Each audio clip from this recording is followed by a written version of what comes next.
আমাদেরকে বিভিন্নভাবে পুরো অভ্যুত্থানে যারা আমরা সামনে ছিলাম তাদেরকে সেই সহযোগিতা করেছেন। অভ্যুত্থানের এই জুলাইয়ের শুরু থেকে আমি একটু, যেহেতু আজকে এটা ছাত্রদলের প্রোগ্রাম, আমি ওনাদের গল্পটা একটু বেশি বলতে চাই।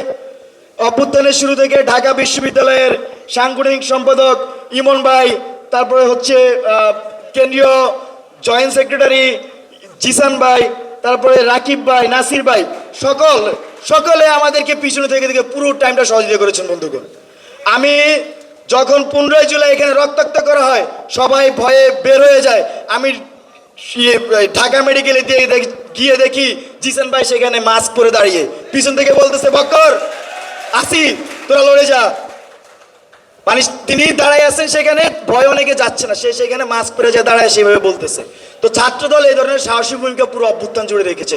এটা আসলে এটা বলে কাউকে ক্রেডিট দেওয়ার কিছু নাই। বন্ধুগণ, কয়েকটা বিষয় নিয়ে কথা বলতে চাই এবং সেই বিষয়গুলো আসলে না বললেই নয়। তার মধ্যে একটা হচ্ছে 14 তারিখের আমরা এখানে যে স্লোগান ক্রিয়েট করি, এই স্লোগান নিয়ে নানা ধরনের বিতর্ক তৈরি হয়েছে। খুবই স্পষ্ট ভাষায় বলে দিতে চাই, আমরা কেউ সেদিন রাজাকার সেজে সেই স্লোগান দেই নাই।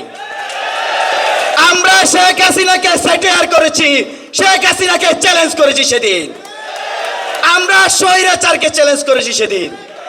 তাহলে কি সেই স্লোগানটা আবার হবে, সেই চ্যালেঞ্জিং স্লোগান? তুমি কে আমি কে,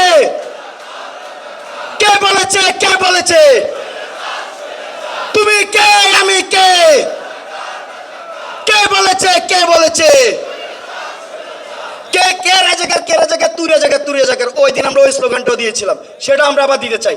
এই কে রাজাকার, কে রাজাকার, কে রাজাকার, কে রাজাকার।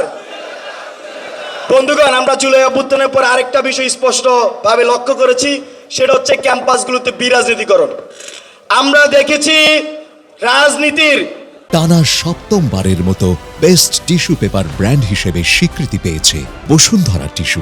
রাজনীতি কিন্তু ঠিকই করছে, হল হলে কমিটি আছে, কিন্তু তারা রাজনীতি নিষিদ্ধ চেয়েছে এই ক্যাম্পাসে।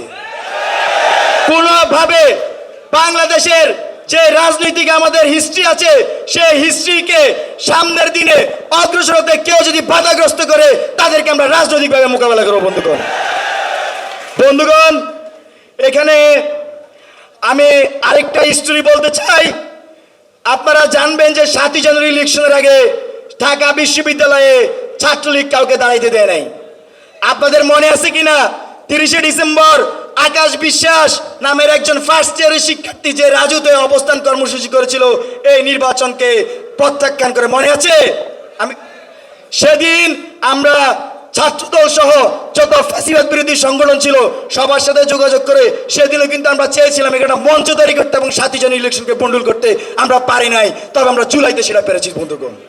বন্ধুগণ, আমরা দেখেছি ক্যাম্পাসে বিভিন্নভাবে এখানে নারীদেরকে মোরাল পুলিশিং হচ্ছে। এখন ক্যাম্পাসে নারীদেরকে মোরাল পুলিশিং করছে, ক্যাম্পাসে বিভিন্ন প্লেসে মোরাল পুলিশিং করছে।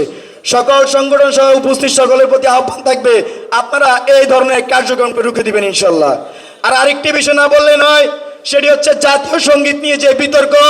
আপনারা দেখবেন এখানে যখন জাতীয় সঙ্গীতে বাধা দিয়েছিল আমাদের শাহবাগে, সেটার প্রতিবাদ করেছিলাম এবং প্রতিবাদে রাজুতে আমরা জাতীয় সঙ্গীত গিয়েছিলাম এবং তারপর থেকে এক গোষ্ঠী আমাকে রসাবাগের বলে লাগতেছে।